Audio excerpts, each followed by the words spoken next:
श्री गुरु महिमा अलेख शरण। श्री गुरु महिमा अलेख शरण। श्री गुरु महिमा अलेख शरण। महिमा वास्तु सेवा यूट्यूब चैनल तरफ आपण मानकु स्वागत जनाई आरंभ करुछि आजी एपरि एक विषय जहाँकि वर्तमान भारत वर्ष रे कोण अनुकोण रे ताहा प्रचारित हेउछि। आमे माने बहुत धर्म काम करूछंती सत, बहुत दीक्षा नेउछंती, किंतु दीक्षा नेबा धर्म पालन करबा मो धर्म बड़ यही विषय कहवा केते जुक्तियुक्त। बहु व्यक्ति हनुमान पूजा करुछंती, हनुमान पूरा हनुमान भक्त से माने, किंतु हनुमान चालीसा रे जो जहाँ लेखा जाइछि जे से कौन करुथिले से नियम पालन करिवा पई हनुमान चालीसा करा जाइछि। से नियम पालन कले जने मनुष्य तार सतमार्ग रे से गति करि पारिबो। हनुमानंकर प्रभु रामचंद्र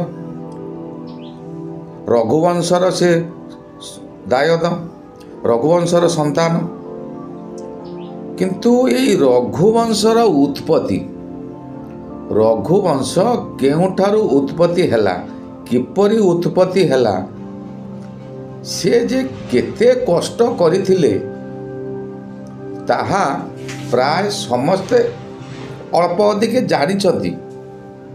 जानी नाहांती बोली नुहे, अल्प बहुत जानिछंती, किंतु से किपरि नियम मान पालन करथिले। अपुत्रिक राजा तांकर पुत्र निमंते से किपरि कष्ट करथिले, किपरि पुत्र प्राप्ति हेले, रघुवंशर उत्पत्ति हैला किपरि। मु आज सेही विषय कहूची, सेही विषयटुकु मन ध्यान देई शुणु। आ यही परी नियम मान जदि आमे समस्ते पालिबा, ये राज्य आमर राम राज्य हो जीवो। राम राज्य अर्थ जे घरे बसिबा आमे खाइबा ता नुहे, आमे परिश्रम करिबा। सेमाने किपरि परिश्रम करुथिले, सेमाने किपरि कष्ट सह्य करुथिले, सेही कष्ट को आमे सेही थिरु आमे शिक्षा करिबा कथा, किंतु आमे ताहा शिक्षा करुनाती। रामचंद्र कौन करुथिले ताहा आमे शिक्षा करुनाती, खाली कहउचंती आमे राम राज्य हो जिबा। राम राज्य एनाके डिंडिम बाजुची भारतर कोण अनुकोण रे। भारतीय संस्कृति रे गो सेवा हेउची एक गुरुत्वपूर्ण कार्य। कृषि उपरे भारतर अर्थनीति संपूर्ण निर्भर करुछि। कृषि न कले आम भारत बंची पारिबो नाही। यही कृषि कार्य करिबा निमंते गाईर आवश्यकता अपरिहार्य। गाई सर्वांगीन विकासर आधार। गो जाति बा गोरु जाति मनुष्य जाति प्रति भगवानकर एक अहेतुक कृपा। गो जाति को सुरक्षा देउथिबारु भगवानकर गोटिए नाम हेउची गोविंद। गोविंद, गोविंद अर्थ गोविंद। गोदुग्ध सेवन द्वारा आमर रक्तचाप, कैंसर परी सांघातिक रोगरु मुक्ति मिली पारे। और गोमूत्र शरीरर रोग प्रतिषेधक शक्ति को शतकड़ा 104 मात्र बढ़ाई दे पारे। गोबर और गोमूत्रर प्रयोग महिमा धर्मी माने अधिक करिथांती। गाईर देहरे जेतिकी लोम अछि से प्रति लोम को गोटिए गोटिए देवता बोली कहा जाए। शास्त्र कहे लक्ष्मी ପ୍ରଥମେ ଗାଈ ରୂପରେ ପ୍ରକଟ ହୋଇଥିଲେ। ତାଙ୍କ ଗୋବରରୁ ବିଲ୍ୱ ବୃକ୍ଷ ବା ବେଲ ଗଛଟିଏ ସୃଷ୍ଟି ହୋଇଥିଲା। ଗାଈ ଅନ୍ନଦାତ୍ରୀ ଏବଂ ଗାଈ ଦ୍ୱାରା ଧନ ସମ୍ପଦ ବୃଦ୍ଧି ହୋଇଥାଏ। ଯଜ୍ଞ ସକାଶେ ଗୋଘୃତ ହେଉଛି ସର୍ବଶ୍ରେଷ୍ଠ। ସେଥିସକାଶେ ଗୋ ସେବା ପରମ କର୍ତ୍ତବ୍ୟ ବୋଲି ଧରାଯାଏ। ଯଜ୍ଞ ମଣିଷର ପର୍ଯ୍ୟାବରଣ ରକ୍ଷା କରେ ଓ ସମସ୍ତ କାମନାକୁ ପୂରଣ କରେ। ଯଜ୍ଞ କଲେ ଆମର ପରିବେଶ ରକ୍ଷା ହେବ ଓ ଆମର କାମନା ମଧ୍ୟ ପୂରଣ ହେବ। ଏହା ମନୁଷ୍ୟର ସମସ୍ତ କାମନା ପୂର୍ଣ୍ଣ କରିଥାଏ। ଶ୍ରୀ ରାମଚନ୍ଦ୍ରଙ୍କର ପୂର୍ବଜ ଯେଉଁ ସମୟରେ ରଘୁବଂଶ ଉତ୍ପତ୍ତି ହେଲା, ସେ ସମୟର ରାଜା, ଅଯୋଧ୍ୟାର ରାଜା ଥିଲେ କିଏ ନା ଦିଲ୍ଲୀପ। ସେ ଥିଲେ ଅପୁତ୍ରିକ। ଗୁରୁ ବଶିଷ୍ଠଙ୍କ ପରାମର୍ଶ କ୍ରମେ ପୁତ୍ର ପ୍ରାପ୍ତି ନିମନ୍ତେ ସେ ଗୋ ସେବାରେ ମଗ୍ନ ହେଲେ। ସମସ୍ତ ରାଜକୀୟ ବିଳାସ ପରିତ୍ୟାଗ କରି ଆଶ୍ରମରେ ରହି ନନ୍ଦିନୀର ସେବା କଲେ। ରାଜା ଦିଲ୍ଲୀପ ଓ ରାଣୀ ସୁଦକ୍ଷିଣା ତପସ୍ୱୀ ଓ ତପସ୍ୱିନୀ ବେଶରେ ନନ୍ଦିନୀର ସେବାରେ ରତ ହେଲେ। ଦେଖନ୍ତୁ, ସେ ଜଣେ ଅଯୋଧ୍ୟାର ରାଜା ଓ ରାଣୀ। ସେ ସବୁ ପରିତ୍ୟାଗ କରି ତପସ୍ୱୀ ଓ ତପସ୍ୱିନୀ ବେଶରେ ନନ୍ଦିନୀର ସେବା କଲେ। କାହିଁକି ସେବା କଲେ ନା ଗୋଟିଏ ପୁତ୍ର ପାଇବା ନିମନ୍ତେ। ଜଣେ ପିତା ମାତା ପୁତ୍ରଟିଏ ପାଇବା ସକାଶେ କେତେ ଯେ କଷ୍ଟ କରୁଛି, କେତେ କଷ୍ଟ କରିପାରେ, ଜୀବନକୁ ସେ କିପରି ସେ ପୁତ୍ର ପାଇବା ନିମନ୍ତେ ଭଗବାନଙ୍କ ସେବାରେ ଲଗାଇପାରେ। କିନ୍ତୁ ଆଜିକାଲି ପୁତ୍ରମାନେ ତାହା କ'ଣ ବୁଝୁଛନ୍ତି? ସେ ପିତା ମାତାଙ୍କୁ ଅଦରକାରୀ ଭାବୁଛନ୍ତି। ବୃଦ୍ଧ ବୟସ, ଆଉ ଗୋଡ଼ ହାତ ଚଳୁନାହିଁ, ରୋଜଗାର ତ କରିପାରିବେ ନାହିଁ, କାହିଁକି ଏ ବୁଢ଼ାବୁଢ଼ୀକୁ ଆଉ ପୋଷିବୁ? ତାଙ୍କୁ ଅଦରକାରୀ କରିକି ଆଡ଼େଇ ଦେଉଛନ୍ତି। କେହି ଅବା ଧନୀ ପୁତ୍ର ବାପା ମାଆଙ୍କୁ ନେଇ ବୃଦ୍ଧାଶ୍ରମରେ ଛାଡ଼ି ଦେଉଛନ୍ତି। ଆଉ କେହି ଗରିବ ପୁତ୍ର ସେ ବାପା ମାଆଙ୍କର ସେବା କରୁଛନ୍ତି, ପଦେ ପଦେ କହୁଥାନ୍ତୁ ପଛେ, କିନ୍ତୁ ପାଖରେ ରଖିଛନ୍ତି, ଯାଇ ହେଲେ ପେଜ ତୋରାଣି ମଧ୍ୟ ଦେଉଛନ୍ତି। ଆହୁରି କେତେକ ଅଛନ୍ତି ନୃଶଂସ ପ୍ରକୃତିର, ବାପା ମାଆକୁ ଘୋଷାରି ମାରୁଛନ୍ତି। ଏଇ କିଛି ଦିନ ତଳେ ୟୁଟ୍ୟୁବରେ ଆପଣମାନେ ଶୁଣିଥିବେ ଯେ ଶାଶୁକୁ ବୋହୂ କେମିତି ଘୋଷାରି ନେଇ କେନାଲରେ ଫିଙ୍ଗି ଦେଇଥିଲା। ମୂଳ ବିଷୟକୁ ଆସିବା। ଦିନେ ରାଜା ସେଇ ଗାଈଟିକୁ ଚରାଉଛନ୍ତି। ବଶିଷ୍ଠ ଦାୟିତ୍ୱ ଦେଇଛନ୍ତି ଦିଲ୍ଲୀପ ରାଜାକୁ ଯେ ତମେ ଗାଈର ଯତ୍ନ ନେବ। ଗାଈର ଖାଇବା ପିଇବା ଶୋଇବା ସବୁ ଦାୟିତ୍ୱ ତମେ ନେବ। ହଠାତ୍ ସେ ଗାଈଟିକୁ ଦିନେ ଚରାଉଛନ୍ତି, ଗୋଟିଏ ସିଂହ ଆସି ଉପସ୍ଥିତ ହୋଇଗଲା ଓ ଲାଞ୍ଜ ପିଟି ଗର୍ଜନ କଲା ଗାଈକୁ ଖାଇବା ସକାଶେ। ରାଜା କ'ଣ କଲେ ନା ସଙ୍ଗେ ସଙ୍ଗେ ଧନୁରେ ଶର ଚଢ଼ାଇଲେ ଓ ସିଂହକୁ ଆକ୍ରମଣ କଲେ। ଆକ୍ରମଣ କରିବାକୁ ବାହାରିବା ପୂର୍ବରୁ ସିଂହଟି କହିଲା, ରହିଯାଆନ୍ତୁ ମହାରାଜ, ତୁମେ ଏଠାରୁ ଚାଲିଯାଅ। ଏ ଗାଈଟି ମୋର ଆହାର, ମୁଁ ଆକୁ ଖାଇ ମୋର କ୍ଷୁଧା ନିବାରଣ କରିବି। ମୋତେ ପ୍ରବଳ କ୍ଷୁଧା ହେଉଛି। ରାଜା କହିଲେ, ଗାଈଟିକୁ ରକ୍ଷା କରିବା ମୋର କର୍ତ୍ତବ୍ୟ। ମୁଁ ତାର ଦାୟିତ୍ୱ ନେଇଛି, ରକ୍ଷା କରିବା ଦାୟିତ୍ୱ।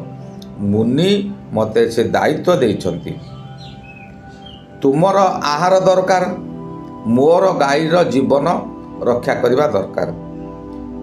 ଏଥିସକାଶେ हे सिंह महाराज, मु तुमको अनुरोध करी कहूची, तमे ए गाई को न खाई मोते खाई दियो, मोते खाई तमर क्षुधा निवारण कर। यह कही दिलीप राजा कौन कले ना धनुषर थोईदेले, थोई देकी विनम्र होई सिंह आगरे छिड़ा होले। राजा मृत्यु को अपेक्षा करिसंती जे सिंह ताहाकू खाइब। राजा जानुचंती सिंह मारिकी मते खाइब, तथापि गाईटीर जीवन रक्षा करने सकाशे से गाईर आगरे छिड़ा हेले, गाई को सुरक्षा देले और सिंह को आह्वान कले जे तमे मोते खाई तमर क्षुधा निवारण कर। यही समय से सिंह कुआड़े अदृश्य हो गला और अदृश्य हो जाई कहले, उठ बश्च, तुमर परीक्षा शेष हो गला।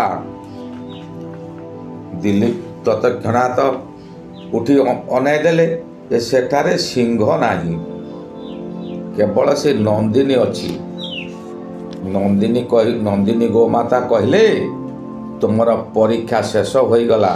से सिंह नुहे, मु मायार एक सिंह सृष्टि करिथिली। तमे मोर क्षीर दोहन करी पान कर, तुमर संतान हेब। सेई दिन ठारू दिलीप महाराज नंदिनीर क्षीर पान करी सुदक्षिणा गर्भवती हेले। तांकर गोटिए पुत्र जात हेला, से पुत्रटीर नाम देले रघु। यही रघुंक नामानुसारे तांक वंश को रघुवंश बोली कहागला।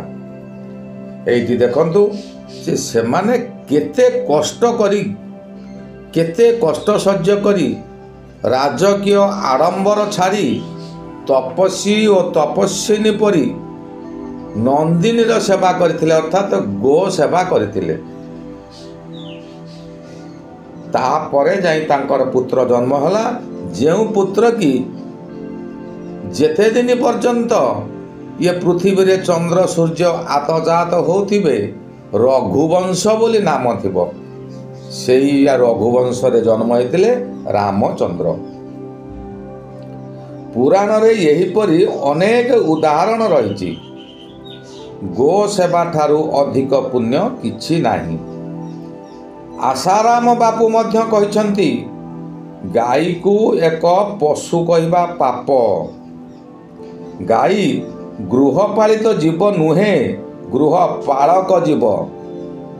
से गृहपालित नुहे, से गृहपालक माने गृह को से पालन करुछि।